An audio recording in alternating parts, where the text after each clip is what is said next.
This is the Halftime Show with Omar Al-Duri on Pulse 95. Yes, welcome to the Halftime Show with Omar Al-Duri. I am your host, covering everything.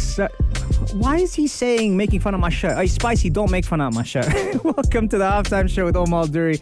I'm your host, covering everything sport, international, local. Shout out to everyone who is tuned in on 95 FM, pulse95radio.com, our app, Sharjah Broadcasting Authority, or if you're chilling at home watching us live on YouTube. Thank you very much for connecting with us today. Right, the question is, and I'm going to say this once, no, actually, no, I'm going to say it throughout the whole show. Is it coming home? Is it coming home? Is it coming home? Is it coming home? The Euros are tonight. If you watched the first semi-final, that was yesterday, Italy versus Spain. And if you don't know who won that, you're going to have to stay tuned to the show. And if you do know, find out who's going to meet with them tonight. Because tonight, England play Denmark at Wembley, and the winner will face Italy in the final. And I can't wait to share that with you guys. Now, everyone on the Instagram is definitely saying, Omnia, stay away from his shoulder. Everyone is saying that on Instagram, by the way. They know, they've seen the clips of Omnia and my shoulder. So therefore, don't worry, she's in the other studio with my main man and Sema right now. I have to give a couple of special shout outs though, for sure. I have to give a couple of shout outs to the team. Firstly, Dr. Philippe. Fantastic doctor. Maricel, Josette, Jane, Javid, Leanne, and Romeo. Shout out to them, and shout out to Camilla as well.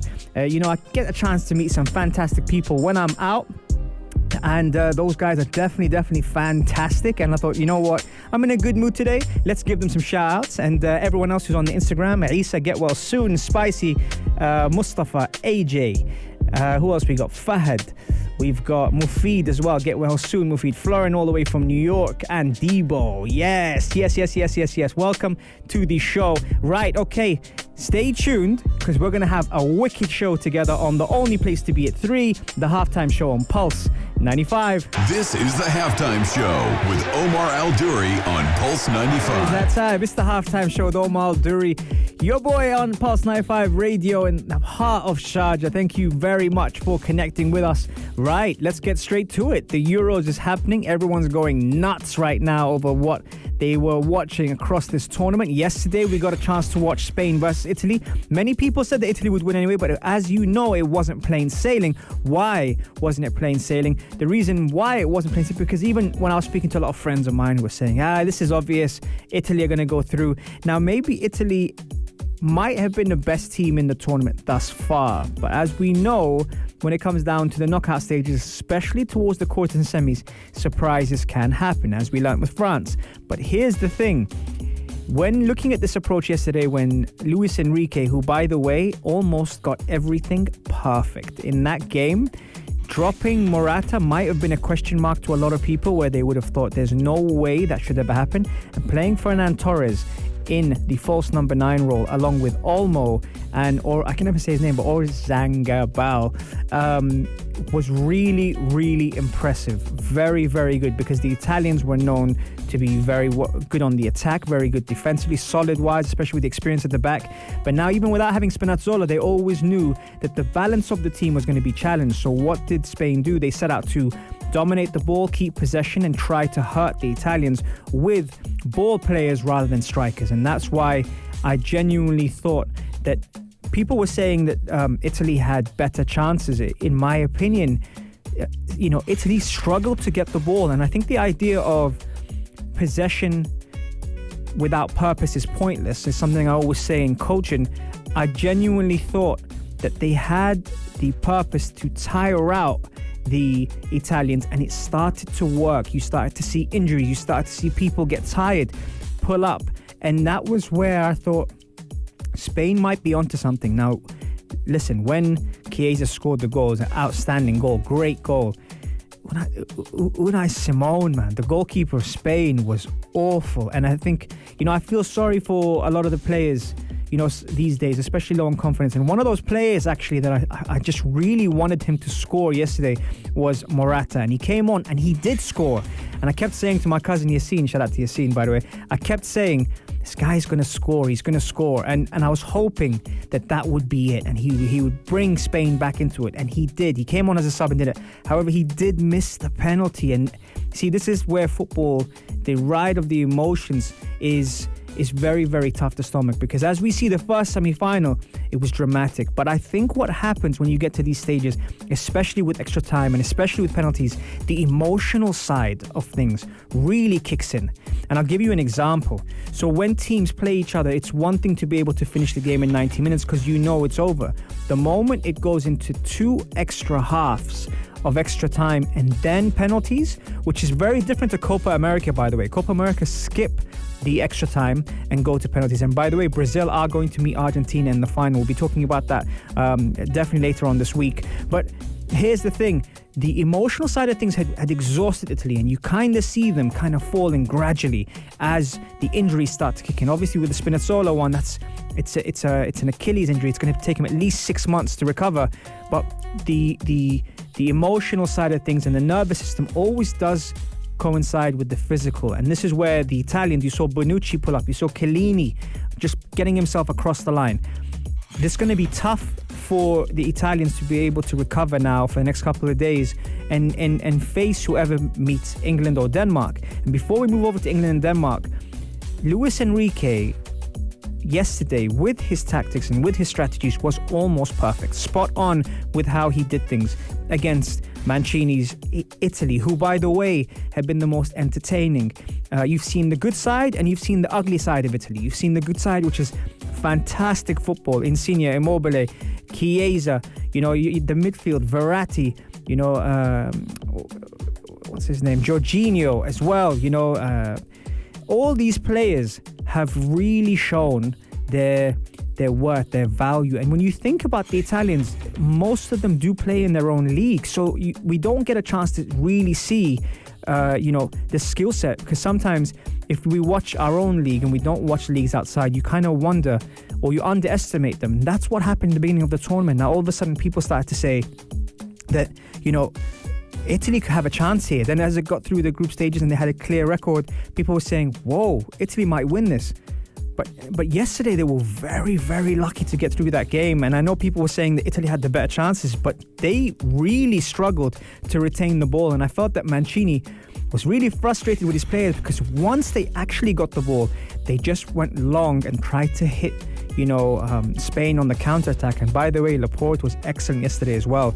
The only thing is, and I'm sure footballers and coaches will tell you this, when you have a shaky goalkeeper, low on confidence, nervous, anxious, he's already made a mistake in the tournament that's cost him, it adds nervousness to the back line. And I think that's the one thing that was in the back of their minds with Spain, as they were letting balls bounce and they weren't attacking them the way they should have, merely for the fact that it was Simone's his nervousness. But the Italians were composed, obviously, with the experience that they have at the back. Bonucci and Chiellini were fantastic, and because of that, they were able to get across the line. But they really, really rode their luck yesterday. And I know Italy fans are going to be like, no, Italy deserve it. Italy are going to win. Italy have been the best team in the tournament thus far. But I'm just saying, will they be able to do that one more time, right? What do you think is going to happen? Spicy's already telling you. Rashid's messaging me as well saying, what's your predictions? I'm not going to say tonight. I'm going to say on the final. Who's going to be in the final and who's going to win the final in the Euro 2020? Text me on 4215 Itasalat or do or slide into my DMs. Now, more importantly, is it coming home? Is it coming home? England versus Denmark tonight. Denmark have their own purpose in this tournament. Eriksen's cardiac arrest earlier on. The fans, I think the whole world has been wanting Denmark to progress. Now they're in the semi-finals. They could get to the final and possibly win it. We talk about dark horses, but be honest, how many of you thought that Denmark are going to get this far? Now that they have, and you look at their players from the back, I mean, you've got Kasper Schmeichel, who's been one of the best players or best goalkeepers in the tournament. You've got Christensen. You've got what's his name? God, I've lost his name now. Kaya, the captain, Sebastian Kaya, who's been again phenomenal. And this is the thing, Vestergaard, those back three really are solid, and we see them in the Premier League. Højbjerg in front of them, that's another person. Delaney, Borussia Dortmund, you see him. Myler on the left side again, which is probably why it will force Southgate to play a more defensive-minded player to be able to counter that. And then you've got obviously Brainwaith up front, Dolberg, who used to be at Ajax. These players are fantastic players, and they've got the spirit, and they've got people, wanting them to win. So England are going to have to get this right. And Gareth Southgate has been criticised on his selections, on his choices. But you know what?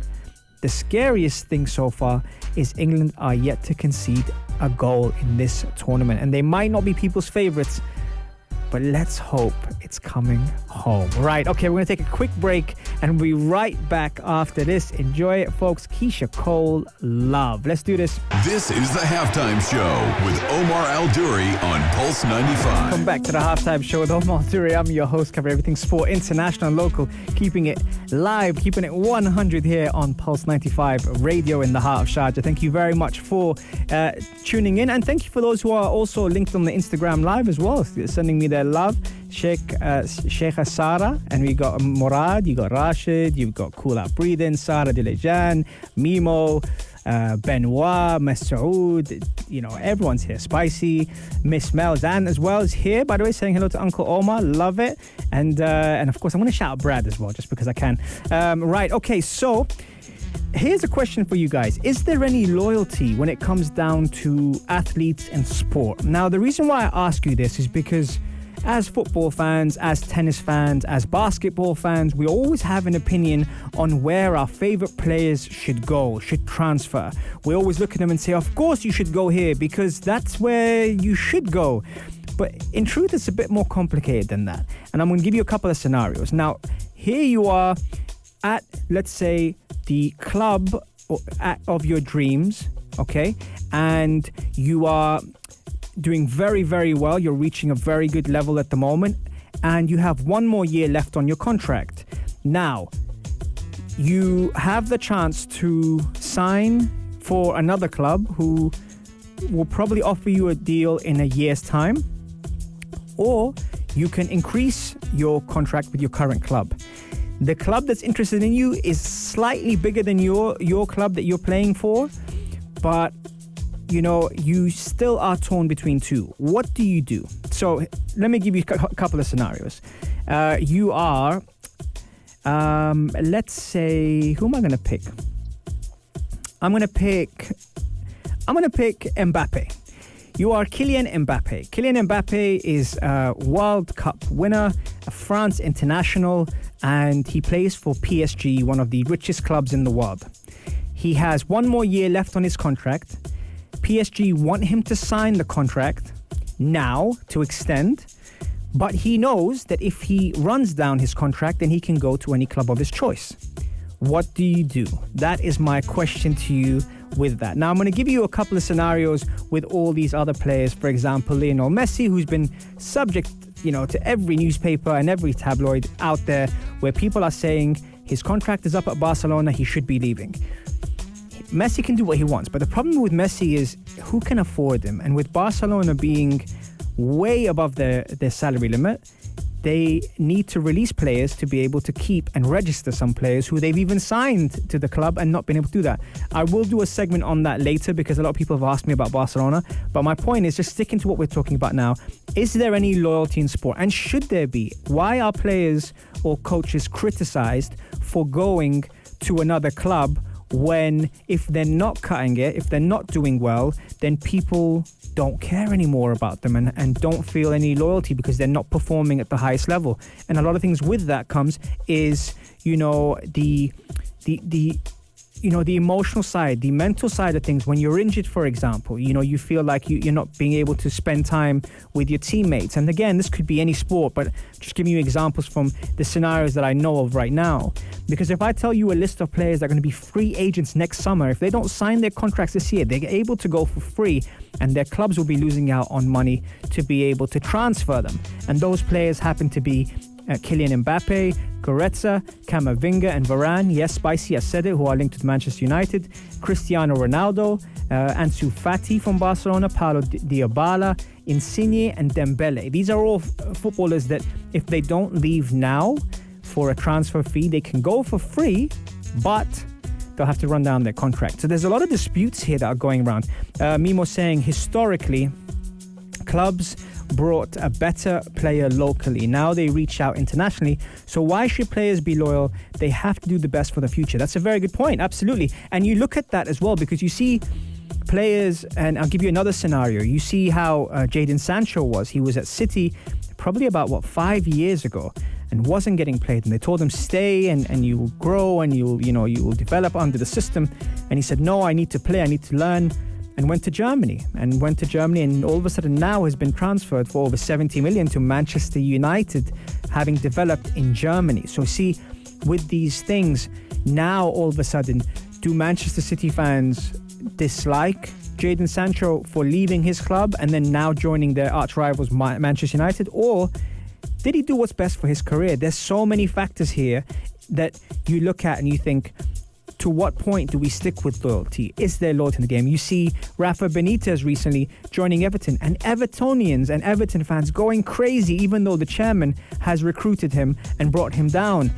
But having managed at Liverpool and also said that Everton was a smaller club at one point, how loyal are Everton fans to the managers? Now, you see Carlo Ancelotti, when he came in, he left very, very soon after. So is it development that you're after? Is it someone that's going to be able to win you something instantly? What is it that you want? Because fans, again, can turn on you very quickly in the sports game, and it's quite taxing mentally as well. Hamda is saying Sancho is ours now, and Rashid is saying, what will Pogba do? Will he run his contract out? I think Pogba, he pretty much has a very good position right now. He can either get the transfer that he wants, or he can agree with United to increase the contract or extend the contract and have a transfer fee to the club of his choice if he has an idea who the club is going to be. Mohamed El-Beloushi, Man City pocket 10 million from the sale transaction to United. Yeah, but when you think about it, that could have been 70 million if they had sold the player directly. Isa saying, which City fan really cares about Sancho? They didn't know he existed. Well, everyone knows he existed now, and he's coming home, but he's going to United, and that's where I think City fans will be quite heartbroken. Hamda, Pogba will leave, I think. Enough. Yeah, and Mufid is saying Haaland, bro. Yeah, absolutely. See, guys, this is what I'm saying. At what point do you have loyalty to these players, to these coaches? Everyone has an opinion. Everyone thinks, this player should go there. I remember a year ago, we were sat here at the desk and I was talking to you about, will Messi leave and where will he go? And is he ambitious enough? And what does he want to achieve? Messi wants to do whatever Messi wants to do. He doesn't really care about what people think. And that's why a lot of people have the argument for Cristiano Ronaldo over Messi, because he's done it in several leagues. So you see, there are several factors here, but my question to you is there any loyalty in the game, and should athletes feel guilty for following what's best for them? 4215 Itasalat Urdu, or slide into my DMs at Omar Duri. Let's take a quick break and I'll be right back after this. Enjoy, folks. This is the Halftime Show with Omar Al Duri on Pulse 95. It sure is that time. It's the Halftime Show with Omar Duri. I'm your host, covering everything sport, international and local. We're having a good time here in the studio. And just, kicking back, enjoying ourselves. And if you guys are on the Instagram Live, you probably know why we're laughing and why Omnia Saleh plays such a big part in between segments, may I add, when it comes down to the behind-the-scenes footage, which is gold. I think she's going to post it. Qasim, what's going on? Qasim is tuned in from the UK. Ala is all the way in Saudi. Ala Al-Kutbi and the whole family sending you love from Sharjah in the UAE. Grew up with Ala at school. Love that guy. Okay, so, right, a couple of things happening now. It's kind of sentimental for me because at this time of the year, apart from it coming home, one thing that does come home is Wimbledon. Wimbledon tennis is a huge deal. It's something that a lot of people, look forward to, merely for the fact that in Wimbledon tennis in the UK, that's probably the only time you get some decent weather in the UK. And how does it make a difference? It makes a difference because what happens is you end up seeing your neighbors. People are smiling. People are wearing summer clothes. People are wearing sunglasses. I even got a chance to see my neighbors when I was in the UK. And it has such a nice vibe and such a nice feel to it when it comes down to Wimbledon tennis. Now, this year is a little bit special when it comes to Wimbledon because we've seen, a year go by without Wimbledon. And obviously due to the COVID-19 and the pandemic, we didn't have Wimbledon last year and we didn't have fans. And now we're starting to slowly resume normality when it comes down to sports. It is going to take time. Please stay safe. But what's really nice about this time is it makes me reflect on when I was living in London for probably 24 years of my life. You had a chance to really take in the atmosphere. I lived about 10 minutes away from the Wimbledon tennis courts and used to hear and see people walk through the station, which is Southfield Station, by the way. Yep, shout out to Southfields. Not that anyone's listening from Southfields right now, but I thought I would shout out Southfields anyway. And you get off at the train station. The platforms are all green, so they would get like a sort of a turf, put it on all the train platforms, so you can actually see and feel the vibe of Wimbledon. Once you get to the station, you walk up the stairs, and to the right, you start to follow the queues to be able to walk down to the tennis championships. And this is where I kind of say to myself, man, I miss those times. Those times are special times. Wimbledon has a special, feel about it. Good vibe, good energy. People from all around the world, South Africa, New Zealand, Australia, Brazil, Spain, Serbia, everywhere. People come down to the Wimbledon Championships to be able to have a good time, enjoy themselves, watch their favorite tennis players play.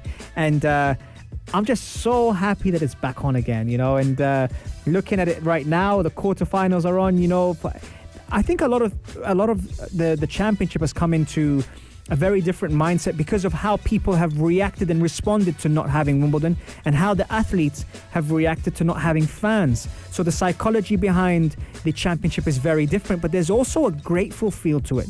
All the antics, all the history, all the, occasions where we got a chance to celebrate these fantastic athletes and these tennis players. That's where I kind of miss, and I'm so happy to be able to see that the Wimbledon Championships have resumed this year, and at the same time we are at the quarter-final stage here. Who's going to win it? Text me on 4215 Ittasalat or as Mufid is saying, Southfield's in it. Rashid is saying, I miss Please Mind the Gap. Just listening to this now. Yeah, I don't know, Anna Schofield, maybe she'd be the best one to do that voice from Yalla Home with Big Hass. They have a wicked show. She does the best voices, by the way, so I might get her to do an SFX for me, or a couple of SFX for me now with those in mind. Who have we got? Let's just check here and see who's left over in the men's and women's singles. Little adjustment if you can see me in the studio as I'm moving around. So in the quarterfinals, you've got Kajanov against Shapovalov. Try and say that 10 times. Djokovic against... I can't say that name on air. It's going to get me in trouble. Djokovic is in the quarterfinal against Fucsovics. I can't pronounce it, so I'm just going to say it. Berrettini against Olga... Man, these names, man. What happened to Federer? Federer's here against Hurkacz. So that's regarding the men's quarterfinal. And then the women's semi-final is Barty against Kerber. Barty obviously being seeded number 1. And Pliskova against Sabalenka. Man, they really are challenging radio hosts with these names. Obviously, some of the big names that you're probably noticing aren't there for a reason, through injury, or even as we mentioned earlier this month regarding the mental health.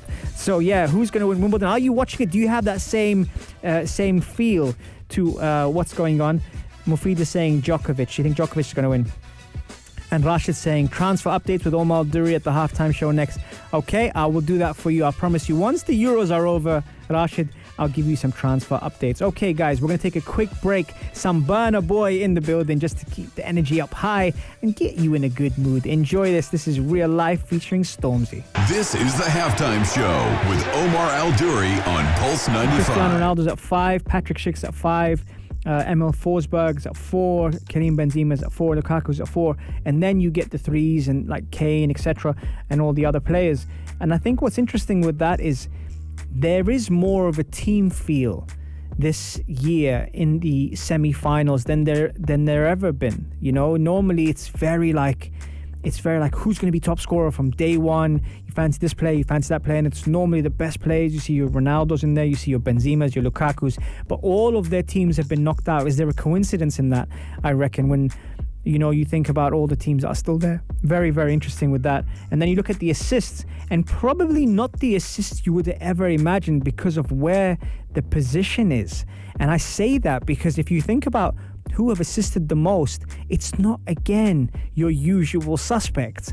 And that tells you that maybe strategically and tactically, the coaches are well equipped to block the obvious choices. Because if I tell you now that Danny Olmo, Luke Shaw, and Højbjerg all have 3 assists in the tournament, you're looking at the players that we probably either would be surprised they're playing or come from a deeper position.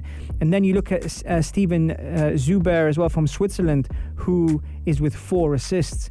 After that, it becomes a bit more obvious in Yarmolenko and Immobile, but even David Alaba as well, who was centre-back for most of the tournament, maybe on the set pieces, has done really, really well. So that's regarding your question, Spicy, on that. Now, the question of the day that I was asking is there any loyalty left in sport when athletes are pressured to run down their contract or sign for their current teams? And this could be for any sport, but we were talking about a couple of examples earlier and saying if you're right now playing for a great team and you have 1 more year left on your contract and your club don't want to sell you, do you run your contract out and go for free to the club of your choice, or do you force a transfer now and then the club gets money out of you? See, it's a very, very thin line with these things, and a lot of fans are very passionate about where the players should go and who they should transfer to. But I was having this conversation with my cousin the other day, and very interesting how fans are very quick to forget what people do and how they serve the club. And let's say, for example, you've had someone who's been there for 5 years, 6 years, and maybe they're coming to a little dip in their form, and all of a sudden people want them out. And it's challenging as a coach. It's definitely challenging as a player to be able to ride those emotions emotionally and mentally for your clubs. And that's what I love about sports when you're studying behavior and patterns, is everyone is very, very different in how they respond. Some people are vocal about it and they tell you how they are. You can go on social media now and tweet something or post something and everyone knows what you're doing. And some people don't. And here's the worry about that, the stigma of mental health and not being able to express yourself. When you bottle it inside, or when you not bottle it, but bottle up your emotions, I think that's very, very tricky and quite dangerous for a human, let alone an athlete, to be able to keep everything in. And then later on you're able to express it, but by that point your emotions have gone through quite a bit and it becomes trauma. So there are certain things I do agree with, and there's certain things that sometimes you just kind of wonder. You see Granit Xhaka had one of the best tournaments for Switzerland, and yet for his club he's not always loved by his fans. You see, so it's a very, very tricky situation. Right, we are reaching full time on the halftime show. Thank you very much for tuning in. Coming up next is the afternoon Karak with Aisha Al-Mazmi and Mikal Atiyah, but I will be back on Saturday, same time, same place, on the only place to be at 3, the halftime show on Pulse 95. Love you guys, I'm out. If you liked this episode of The Halftime Show, drop a like and subscribe. 95. Be sure to follow us on Instagram for all our daily updates and top stories.